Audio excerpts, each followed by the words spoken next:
une grande mission. Il faut renier toute seule, tout fait qui tourne. Tu le renies avec force. On ne peut pas l'église. Amen. Et nous appelons le frère berger pour venir nous enjailler. Sous vos acclamations.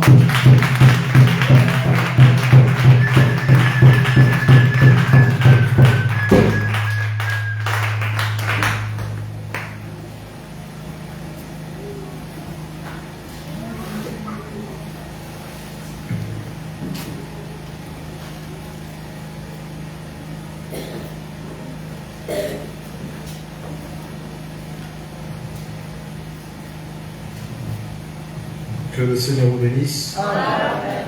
Que Dieu vous bénisse. Amen. Alors pendant que vous êtes debout, on va lire la parole.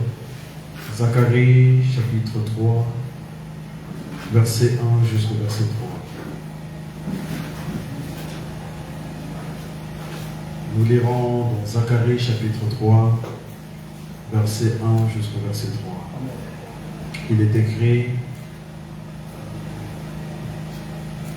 Il est écrit,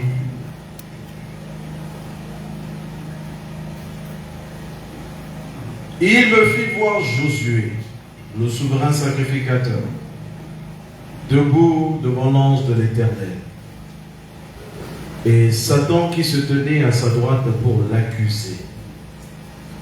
L'Éternel dit à Satan, que l'Éternel te réprime, Satan.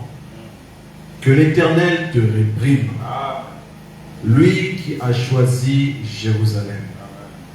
N'est-ce pas là un tison arraché du feu? Or, Josué était couvert de vêtements sales, et il se tenait debout devant l'ange. Amen. Vous vous asseoir.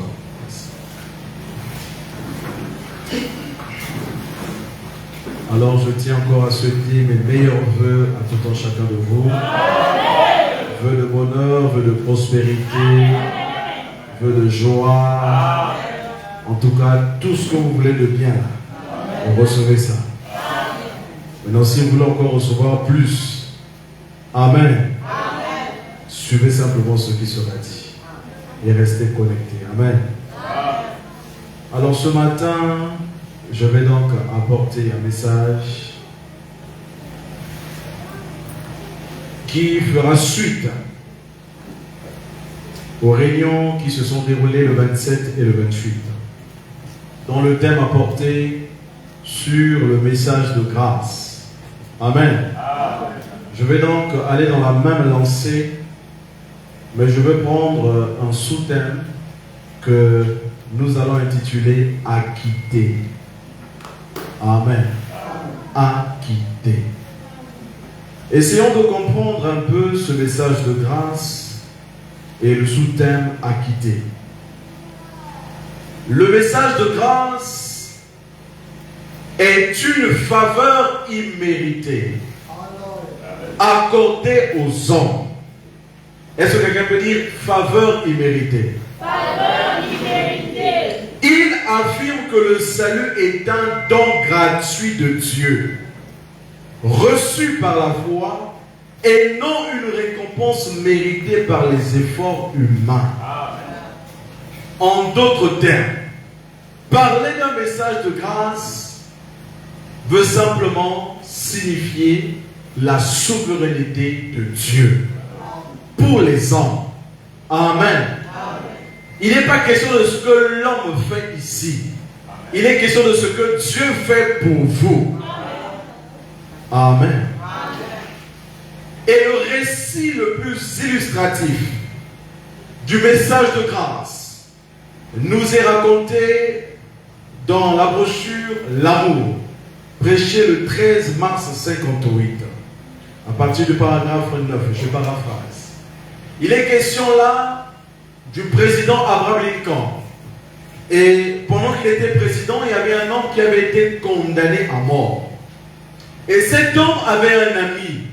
Cet ami l'aimait tellement beaucoup. Alors, il a tout fait pour rencontrer le président Abraham Lincoln. Et malheureusement pour lui, il ne l'avait pas rencontré dans son bureau. Il n'avait pas toute la paperasse nécessaire pour lui écrire une lettre d'acquittement. Alors il a pris le papier qui était juste à ses côtés et il a laissé un mot pour dire qu'il fallait libérer son ami. Est-ce que quelqu'un me suit? Et son ami a pris ce message. Pour lui, tout était déjà réglé. Parce que le président avait déjà parlé. Est-ce que vous me suivez? Il a couru vers son ami pour dire à son ami, parce que c'est le lendemain qu'il devait être exécuté.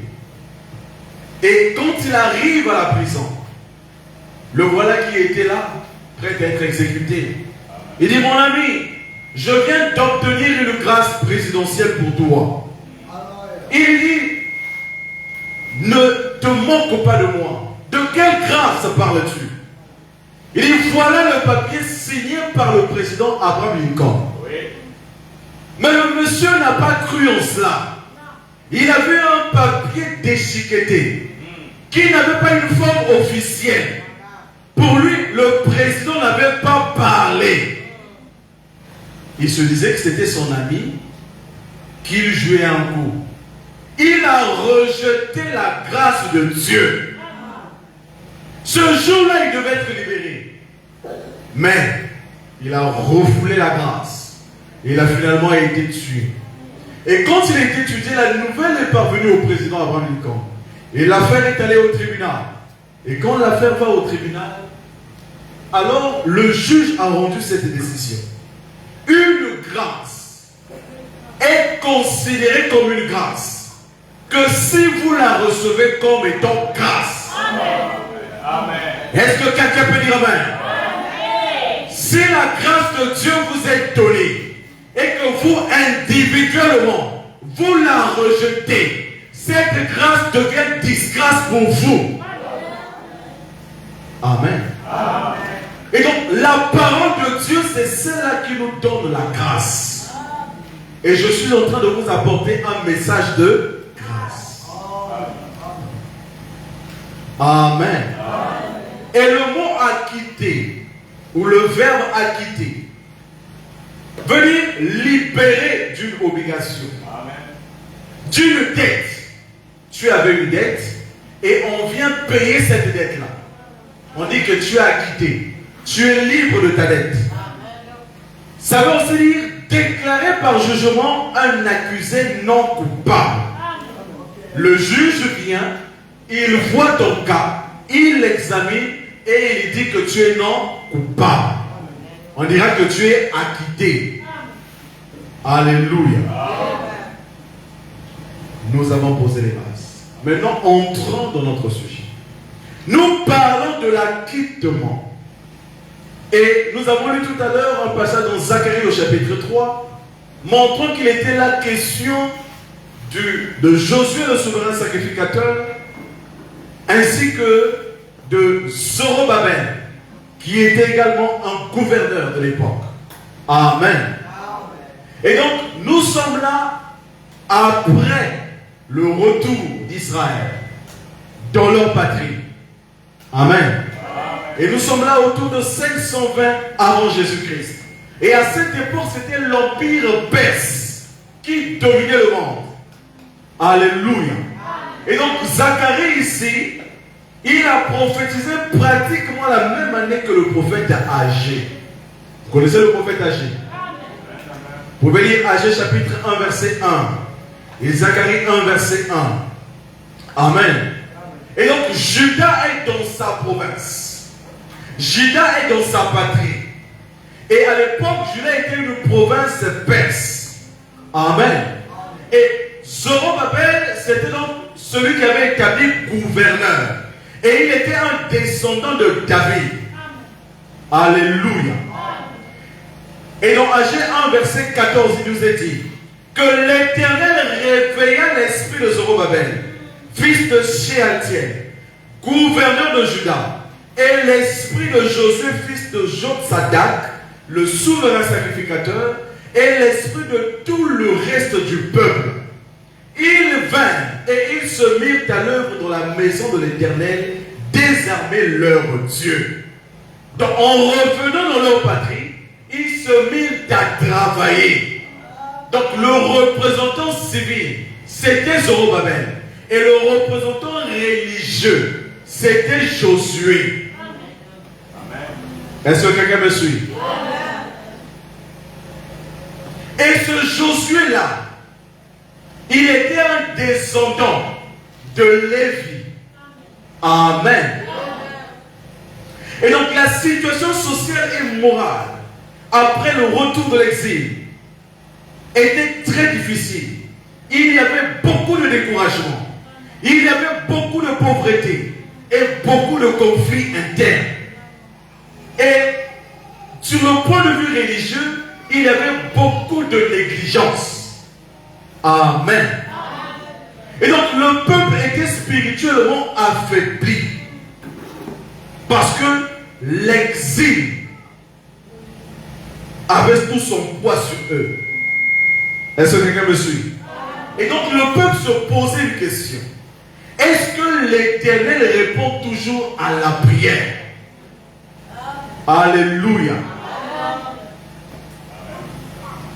Relisons le verset 1, Zacharie 3. Il me fit voir Josué. Voilà comment Zacharie reçoit une vision. Et Dieu lui montre Josué le souverain sacrificateur, debout devant l'ange de l'Éternel. Et Satan se tenait à droite pour l'accuser. Alléluia. Satan se tenait à sa droite pour l'accuser. Et Satan, son travail, c'est toujours d'accuser. C'est la nature du péché. Quand vous êtes dans cette condition, vous ne ferez qu'accuser vos frères. Dans Genèse chapitre 3, nous voyons comment Adam et Ève, après avoir commis leur forfait, l'Éternel descend dans le jardin et pose la question. Adam, Adam, où es-tu? Alors Adam répondit, j'ai entendu ta voix dans le jardin et j'ai eu peur parce que je suis nu et je me suis caché. Et l'Éternel te dit, mais qui t'a appris que tu es nu? Est-ce que tu as mangé de l'arbre dont je t'avais défendu de manger? L'homme répondit, la femme que tu as mise auprès de moi m'a donné de cet arbre et j'en ai mangé. La question que vous posez à Adam, mais Adam retourne la question à sa femme. Parce qu'ils étaient déjà dans le péché. Dieu lui pose la question. Au lieu de regarder à sa condition, il se met à accuser. Mais c'est la femme que tu as mis à mes côtés. En d'autres termes, tu as commis une erreur de la mettre à mes côtés. Est-ce que quelqu'un me suit? L'homme était dans une condition de péché. Et ils ont continué ainsi. L'Éternel fit donc appeler la femme et lui pose la question. Mais pourquoi as-tu fait cela? Et à la femme de dire, oh, mais c'est le serpent qui m'a séduite et j'en ai mangé. Donc chacun renvoyait la balle à quelqu'un d'autre. C'était un match d'accusation. Mais avant le péché, il n'y avait pas ça. Il n'y avait que paix. Il n'y avait que amour. Il n'y avait que prospérité. Il n'y avait que calme. Et le péché a apporté des accusations. Et ne soyez pas étonnés qu'on vous accuse. Amen. Comprenez simplement que le péché est passé par là. Vous comprenez cela? Et le prophète dit, un homme ne peut pas entrer dans la présence de Dieu et se mettre à parler en mal de son frère. Alléluia. Parce que cette présence-là te donne une certaine nature, te donne une certaine attitude. Il y a une crainte qui s'élève en toi. Et tu te rends compte qu'en fait, que mon frère n'est pas plus meilleur. Je ne suis pas meilleur que mon frère. La condition de mon frère là, que je veux condamner là, en réalité, moi-même, je suis dans ça. Mais d'une autre façon. Alléluia. L'accusation. Satan est en train d'accuser. Amen. Et c'est la nature de Satan. Dans Job au chapitre 1, versets 6 et 11, je paraphrase. Il dit que or les fils de Dieu vinrent se présenter devant l'Éternel. Et Satan vint aussi au milieu d'eux. L'Éternel dit à Satan, d'où viens-tu? Satan répondit à l'Éternel, est-ce d'une manière désintéressée que Job craint Dieu?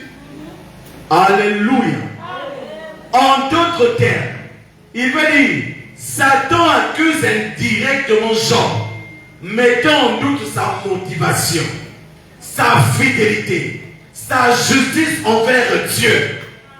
Alléluia. Et c'est ce que Satan fait dans votre vie. Amen. Toujours là en train de vous accuser. Il a fait ceci, il a fait cela. Mais il le fait au travers un frère, au travers une sœur qui ouvre une porte. Amen.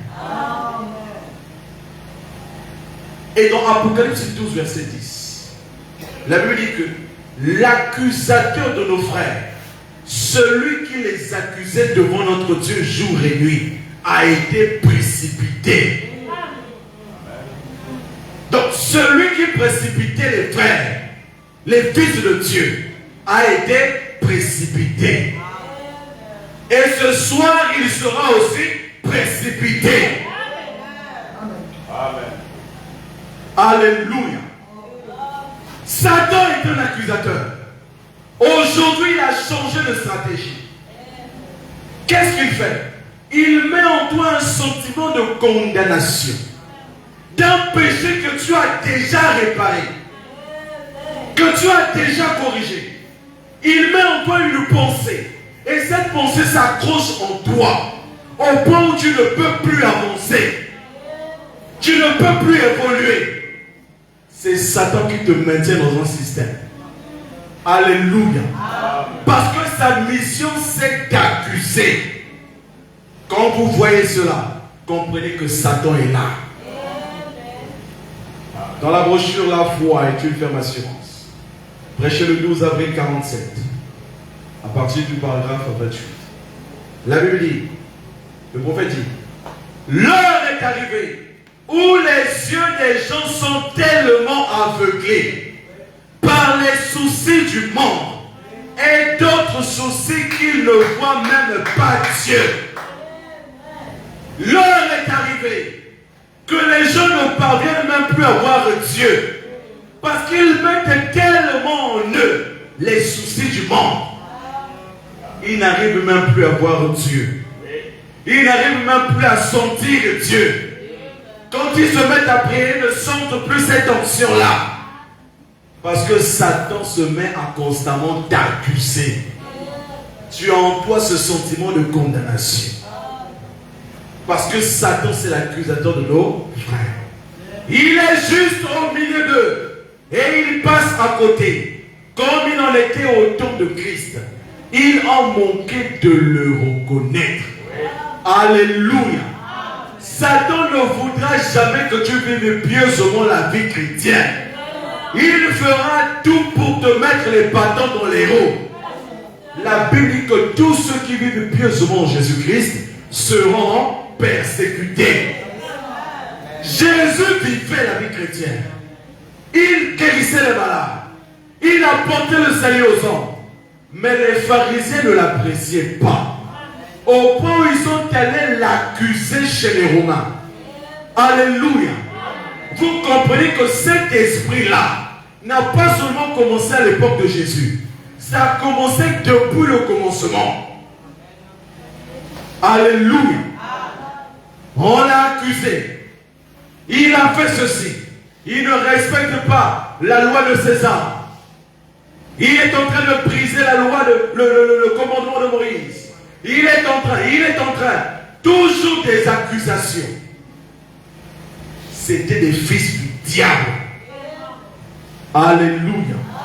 Dans la brochure Résurrection de Jésus, la résurrection, prêché le 5 avril 56, il est écrit, paragraphe 1. Et si vous remarquez bien, C'est quand vous êtes découragé que le diable peut vraiment déverser sur vous. C'est quand vous êtes vraiment découragé, il vient à ce moment-là pour vous insuffler des pensées. Vous commencez à vous morfondre. Commencez à penser, ah finalement moi je ne suis pas chrétien. Finalement je ne suis pas chrétien. Pourquoi je vais même à l'église? Est-ce que quelqu'un peut dire amen? Pourquoi je vais même à l'église? Ma vie n'est pas digne de l'évangile. Je préfère rester à la maison. C'est Satan qui est en train de te parler. Ne le crois pas. Jésus veut te dire ce matin que tu es acquitté. Alléluia. Il a versé son sang pour toi. Il a payé le prix à la croix de Golgotha. Tu n'as plus à t'en faire. Il a payé tes péchés passés et il a aussi payé tes péchés futurs. Il a payé tes péchés au double. Alors de qui aurais-je peur? De qui aurais-je crainte? L'Éternel est le soutien de ma vie. Je ne craindrai rien. Peu importe ce que Satan me dira, je fermerai mes oreilles. Je dirai Amen à l'Éternel. Ne lui donnez pas accès. Alléluia. Il dit c'est alors qu'il vous attrape. Quand vous êtes découragé, alors faites attention quand vous êtes découragé. Parce que c'est un temps de faiblesse. Un temps que Satan peut en profiter pour glisser quelque chose. Alléluia. Et quand vous êtes là, en train de penser, vous n'avez même plus la force de prier. Vous n'avez même plus la force de lire. Tout ce qui est de Dieu devient ennuyeux pour vous. Vous comprenez cela? Ce sont les tactiques de l'ennemi. Amen. Ne le croyez pas. Amen.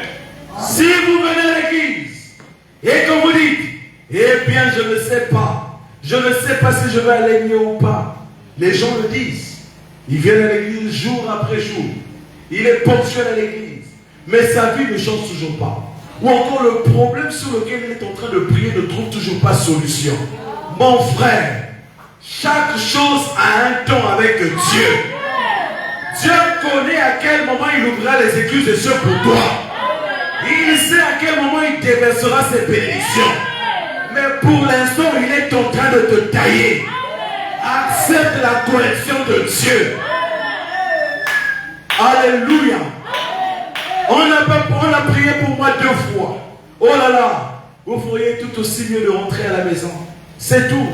Mais quand vous pouvez mettre cela de côté, Dieu ne veut pas que vous soyez renfrogné. Il ne veut pas cela. Toujours front fermé. Qu'est-ce qu'on t'a fait? Amen. Pour cette nouvelle année 2026, changez de tactique. Soyez toujours heureux. Alléluia. Soyez toujours heureux.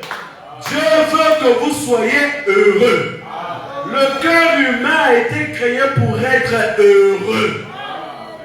Les soucis causeront le cancer.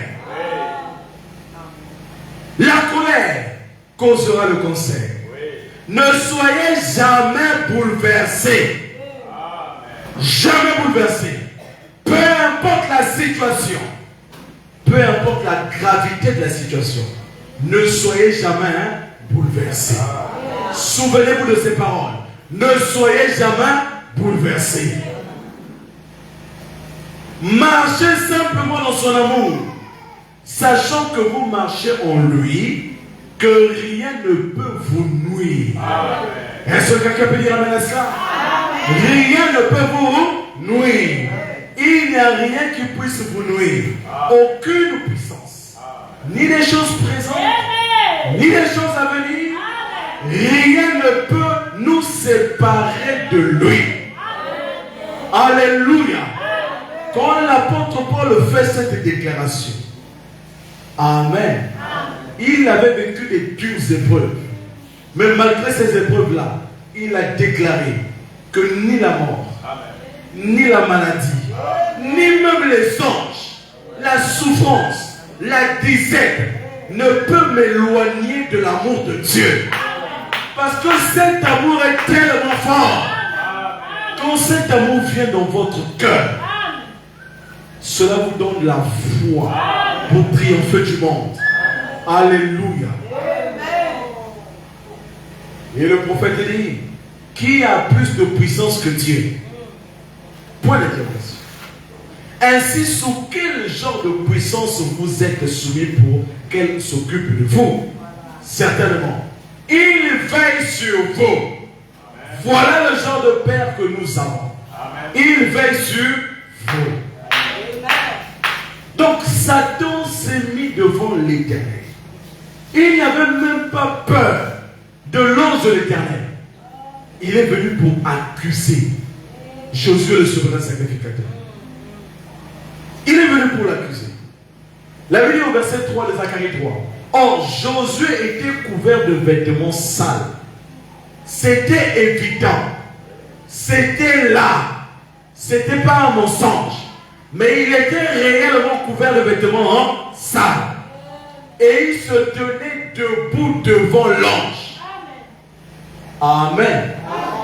L'ange prenant la parole le dit à ceux qui étaient devant lui, ôtez-lui les vêtements sales. Amen. Alléluia. Ce n'est pas un homme qui a dit d'ôter ces vêtements-là, mais c'est Dieu qui dit à ceux qui étaient autour de lui d'ôter les vêtements sales qui étaient sur Josué. Alléluia. Vous voyez combien l'amour de Dieu est grand. Dieu voyait cela. Il était conscient que les vêtements de Josué étaient sales. Dieu est conscient par quoi vous passez. Amen. La Bible dit que le chrétien ne pêche pas. Amen. Est-ce que vous dites amen à cela? Le chrétien ne pêche pas, mais il commet des erreurs.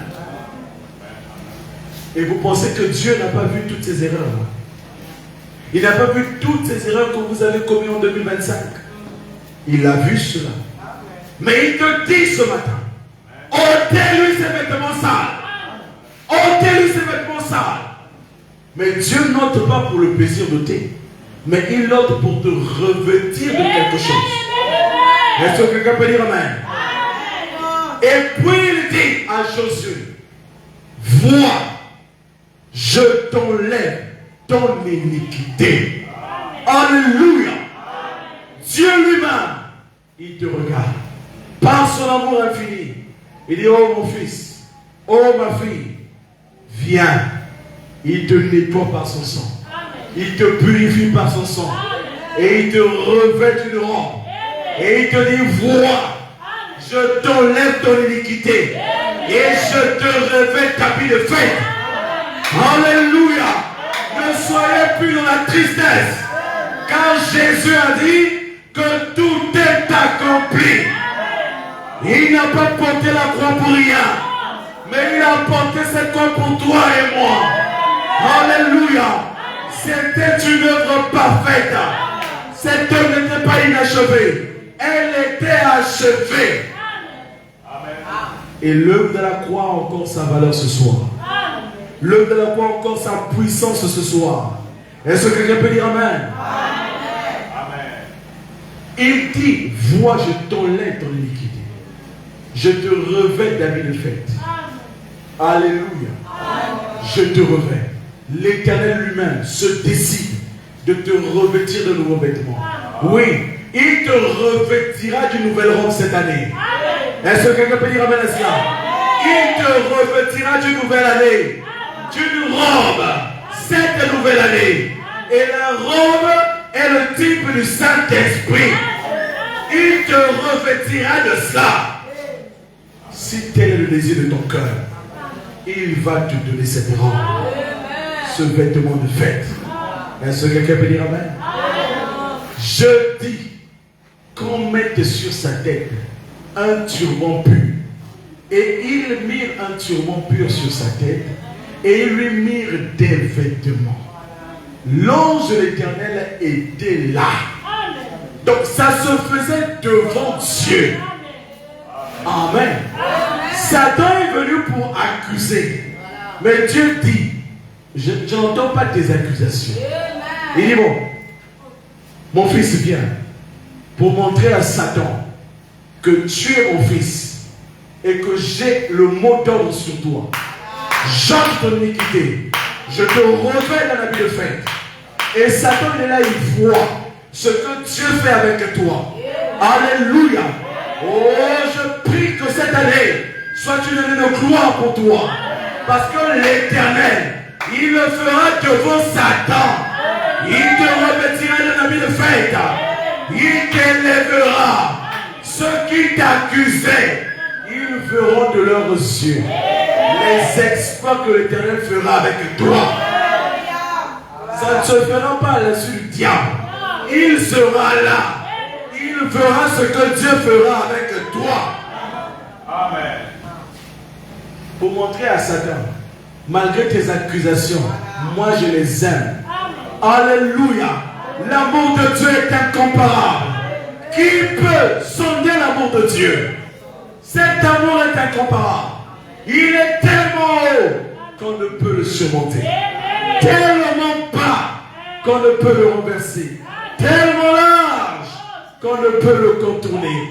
Tellement profond qu'on ne peut le sonder. Cet amour est insondable. Et cela révèle de la souveraineté de Dieu. Alléluia. Quand Dieu t'a aimé, il t'a aimé.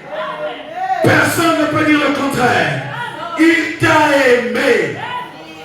Amen. Dieu a dit, moi, j'ai choisi Israël. Israël, c'est mon peuple. Alléluia. Malgré les dégâts d'Israël, malgré les faiblesses d'Israël, Dieu se levait toujours pour son peuple. Il était toujours là pour combattre pour son peuple. Et il a dit, béni soit ceux qui bénissent Israël. Et maudit soit ceux qui maudissent Israël. Parce que Israël, c'est un peuple béni. Et tu es cet Israël spirituel. Tu es un peuple béni. Quand Dieu a aimé, qui peut te haïr? Qui peut changer cela? Personne ne peut le faire. Car l'amour de Dieu, c'est ça le sceau de son amour dans ton cœur. Dieu n'est pas un homme.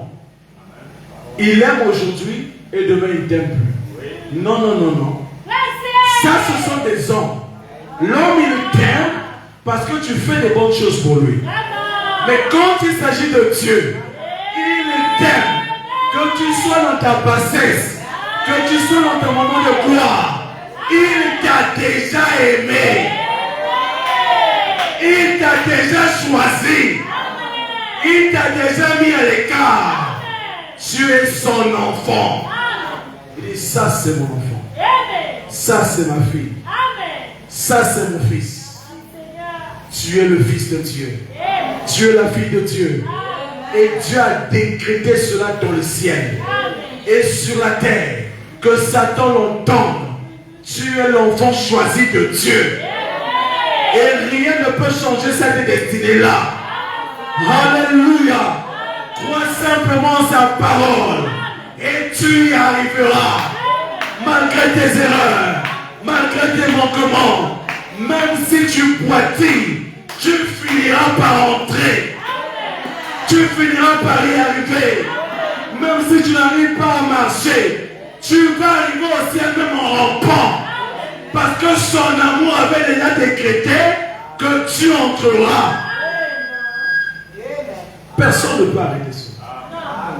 Quand Dieu a aimé, il a aimé. Quand Dieu a béni, il a béni. Quand Dieu a choisi, il a choisi. Et quand Dieu décide de te protéger, il te protégera. Ce ne sont pas des prières qui font que Dieu puisse te protéger. Non! C'est le résultat de son amour et de sa souveraineté. La pauvre est que quelquefois on ne prie pas. Mais il est toujours là. Il veille toujours. Parce que son amour est insondable. Est-ce que vous comprenez cela? Soyez des chrétiens affirmés pour 2026. Amen. Ce n'est pas question de tes efforts. Non. Il est question de la souveraineté de Dieu. Est-ce que vous comprenez cela? Je dis qu'on mette sur sa tête un turban pur. Et ils mirent un turban pur sur sa tête. Et ils lui mirent des vêtements. L'ange de l'Éternel était là. Amen. Et donc Josué était le souverain sacrificateur. Ils revenaient tous de Babylone. Amen. Et ils sont revenus de l'exil. Et cette pratique-là, de porter un turban sur sa tête pour faire le service en Babylone là-bas, ils avaient perdu cette pratique-là. Mais quand ils sont revenus sur la terre promise, c'était une restauration. Amen. Et donc quand Dieu dit qu'il fallait lui mettre un turban pur sur la tête, c'était une façon de redonner la gloire qu'il avait. Amen. Parce que le turban en fait était la coiffure du souverain sacrificateur. Vous voyez chez les Arabes, hein, ceux qui sont dans le Sahel, là, ils mettent souvent comme une écharpe en forme de chapeau. C'est ça qu'on appelle turban. Amen.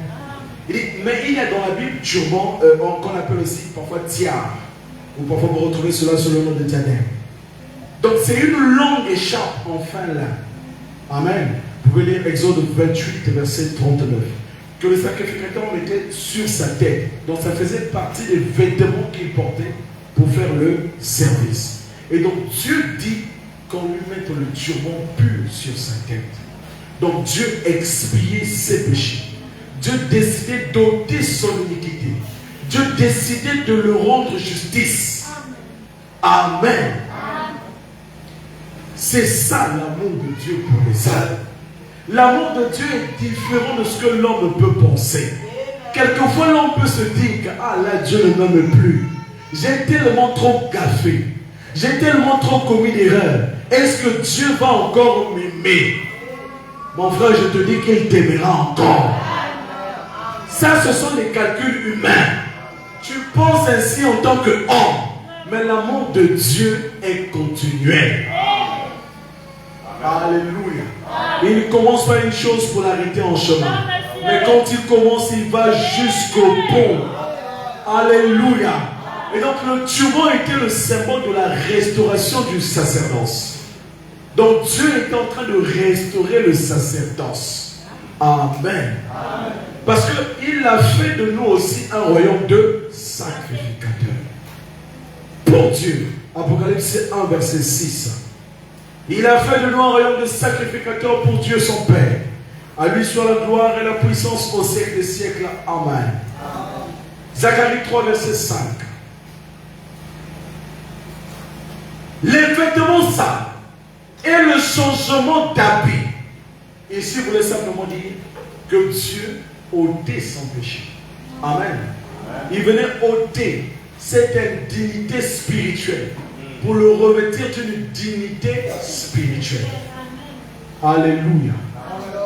2 Corinthiens 5, verset 21. Celui qui n'a point connu le péché, il l'a fait devenir péché pour nous, afin que nous devenions en lui justice de Dieu. Est-ce que vous comprenez cela? Afin que nous devenions justice de Dieu.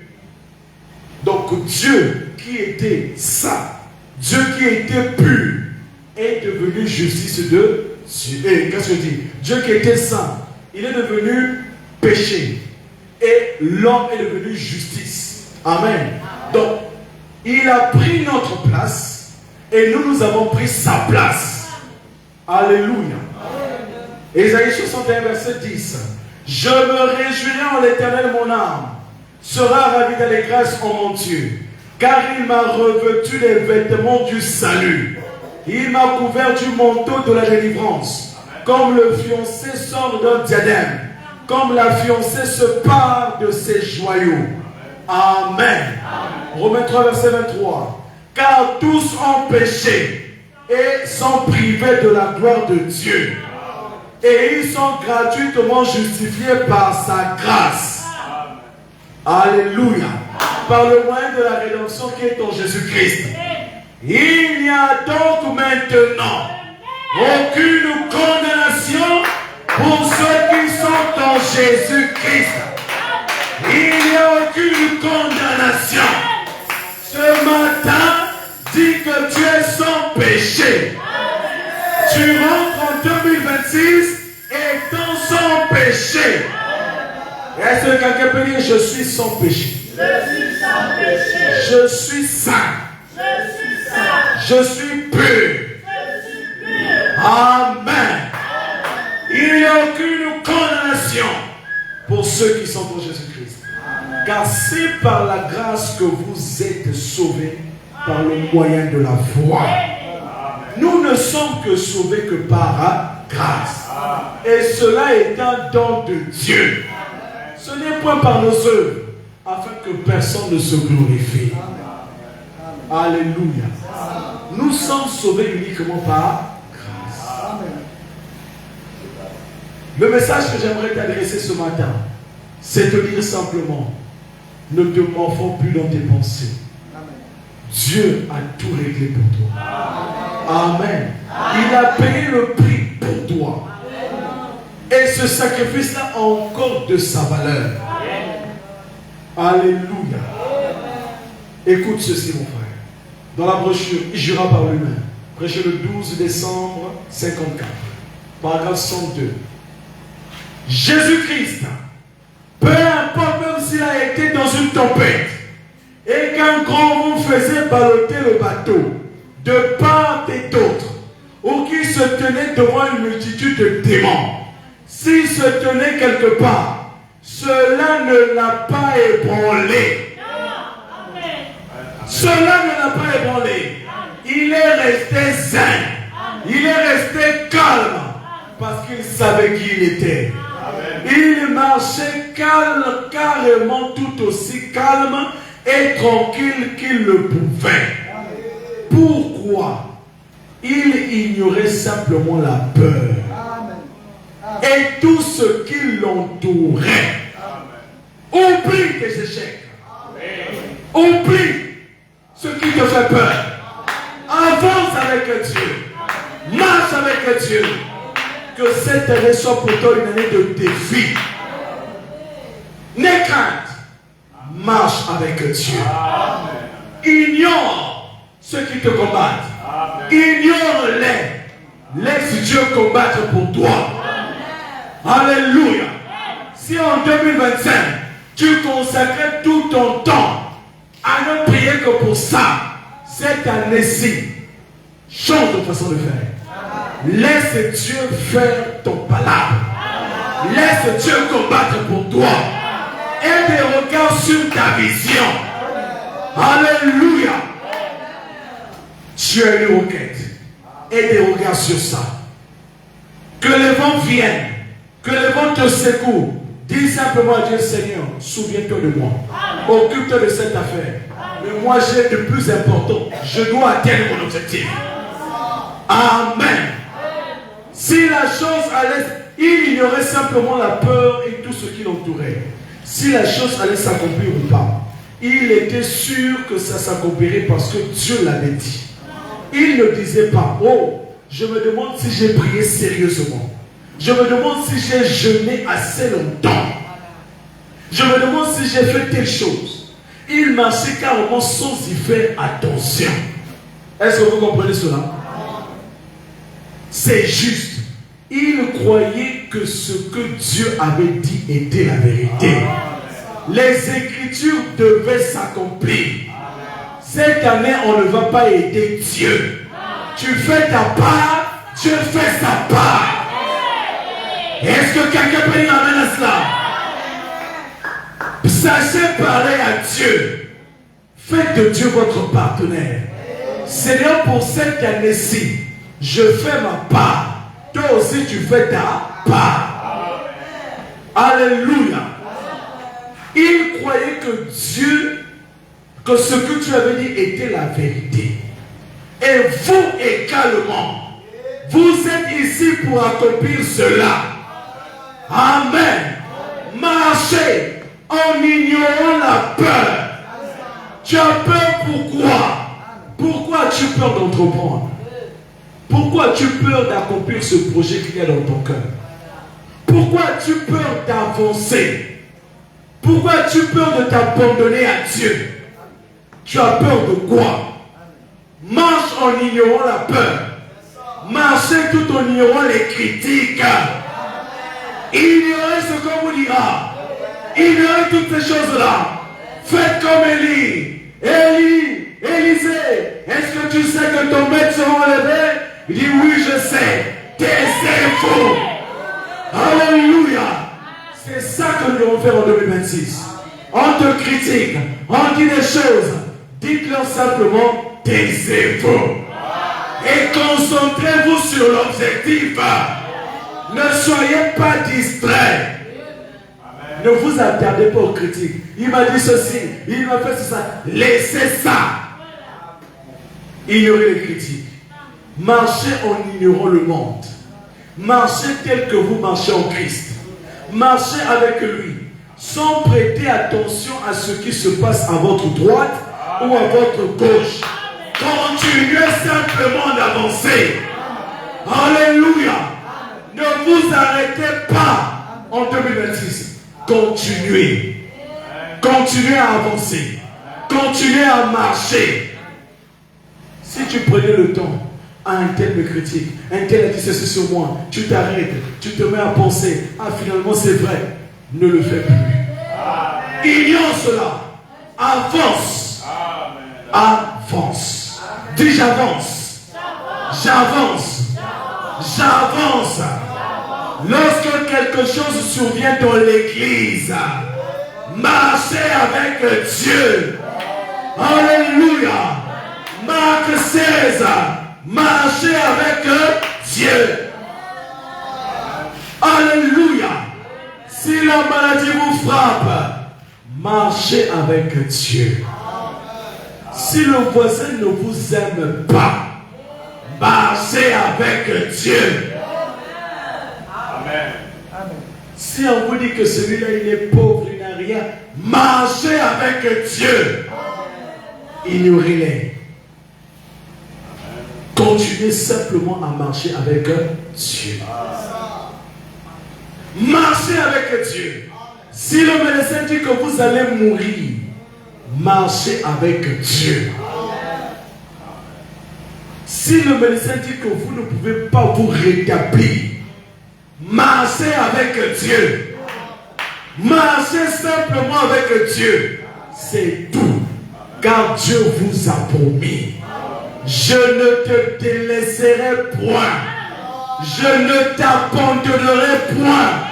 Je serai avec toi jusqu'à la fin du monde. Tu n'es pas seul. Dieu est à tes côtés. Il marchera avec toi pour cette nouvelle année. Il est là. Aie simplement confiance qu'il est là. Marche avec lui. Quelquefois tu peux sembler voir qu'il n'est pas là. Tu pries, tu ne le sens pas. Tu pries après prière après prière. Tu ne ressens rien. Marche avec Dieu. Dis-toi simplement que cette année, tu marcheras avec Dieu. Ne recule pas. Ne regarde plus à gauche. Ne regarde plus à droite. Mais fais confiance à Dieu. Si en 2025, tu faisais confiance aux hommes, change de façon de faire. Fais confiance à Dieu. Car Dieu ne t'abandonnera pas. Il a fait la promesse. Je ne te délaisserai point. Je ne t'abandonnerai point. Il jura par cette alliance qu'il vous a faite qu'il confirmerait cela. Dieu est esclave de sa propre parole. Ce qu'il dit, c'est ce qu'il fera. S'il t'a dit qu'il te bénira, sois-en sûr. Il te bénira. Mais tout ce qu'il te dit ce matin, continue à marcher. Alléluia. Vous aurez vos hauts et vos bas. Soyez-en sûrs. Ne pensez pas que cette nouvelle année, tout ira bien du 1er janvier au 31 décembre. Vous aurez vos hauts, vous aurez vos bas. Mais le prophète vous dit, ne vous inquiétez pas. Ça fait partie de la marche. Continuez à marcher avec Dieu. Il vous faudra traverser les carrés de ronces, sur des rochers tranchants, sur des escarpements, descendre les flancs des coteaux, gravir des montagnes, sur les eaux, mais marcher avec Dieu. Persévérer en d'autres termes. N'abandonnez pas ce que vous n'avez pas pu obtenir en 2025. Vous l'aurez en 2026. Persévérez simplement. Restez dans la foi.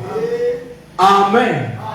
Si vous arrivez de trébucher, ne paniquez pas. Ne vous inquiétez pas. Relevez-vous. Venez simplement au pied de la croix. Réparez et continuez à marcher. Que votre foi ne change pas de direction. Soyez fidèles. Accrochez-vous à Dieu. Et Dieu se souviendra de vous. Dieu n'est pas ingrat.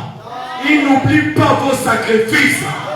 Si la Bible dit, si un verre d'eau vous apportez, moi l'Éternel, je m'en souviendrai. À cause de votre raison, tous les sacrifices que vous faites pour lui. Vous quittez vos maisons. Vous êtes si loin. Vous venez à chaque jour de culte. Mais c'est un sacrifice. Et Dieu se souviendra de ça. Il vous payera pour ça. Doublez de zèle. Persévérez. Continuez à marcher. Ne vous découragez pas. Ne vous inquiétez pas. Allez de l'avant. Soyez courageux. Ne baissez pas les bras. Continuez à marcher. Et un jour viendra où il vous récompensera. Quand ce jour viendra, vous ne vous rendrez pas compte.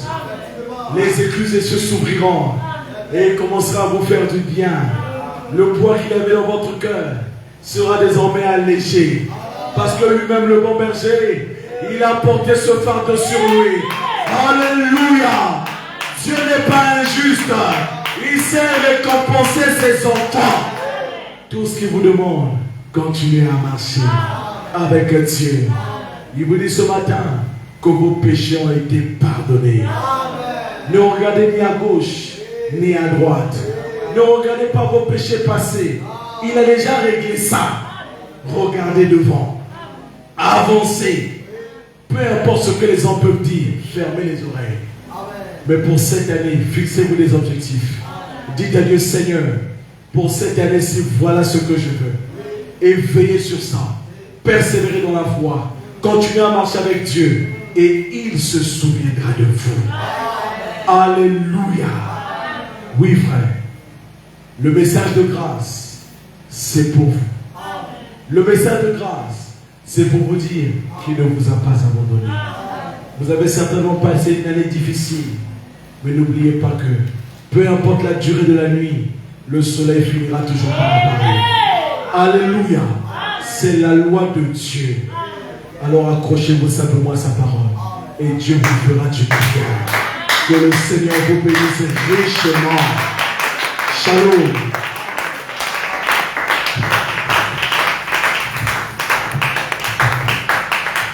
Que Dieu bénisse ses frères et sœurs. Est-ce qu'on peut acclamer le Seigneur?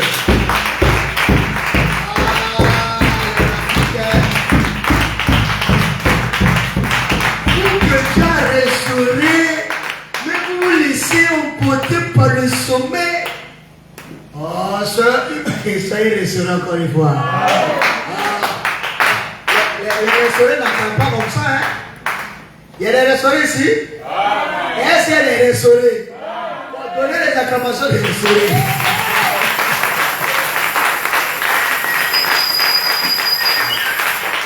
Amen. Nous sommes pratiquement à la fin. À peine quelques minutes, nous allons rentrer chez nous. Que Dieu bénisse. Nous allons nous asseoir.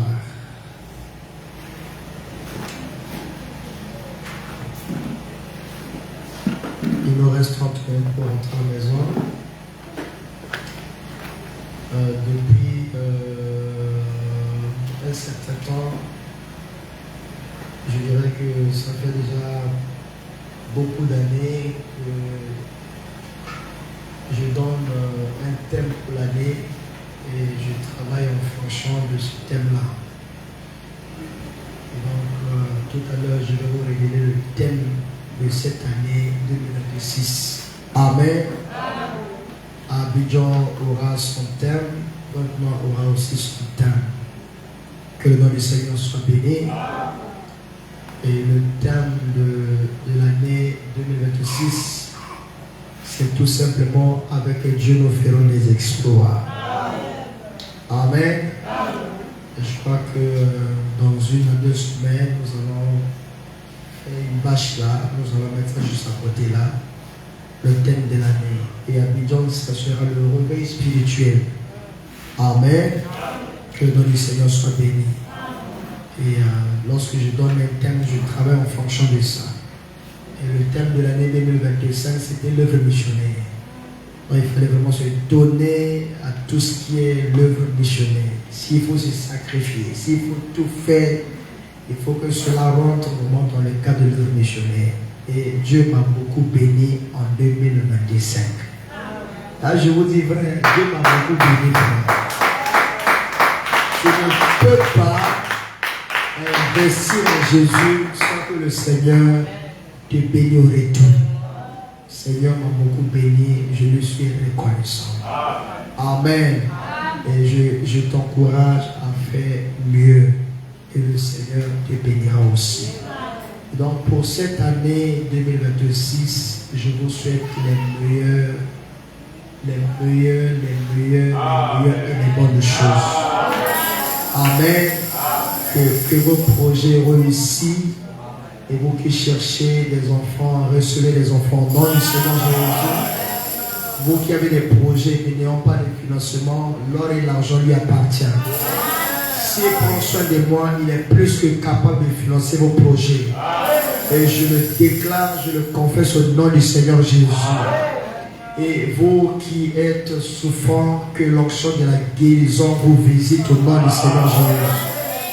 Que Dieu le Père puisse visiter vos maisons, vos familles. Que cette année soit une année de bonheur, une année de paix, une année de tranquillité, une année de joie, une année d'amour, une année de consécration intense avec le Seigneur. Amen. Vous voyez que de l'autre côté, j'ai donné le thème, le réveil spirituel, parce qu'à mon retour, je parlerai sur le Saint-Esprit et nous allons passer à l'imposition des mains.